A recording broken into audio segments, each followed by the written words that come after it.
It's about 10 o'clock. And it's still coming down. It started about 9 o'clock last night. I'd estimate we've got almost 2 feet.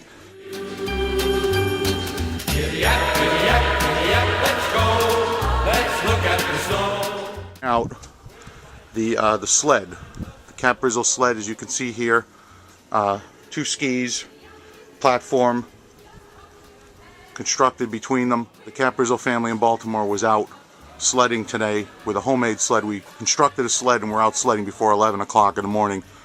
I think that should be noted. Together like birds of a feather should be.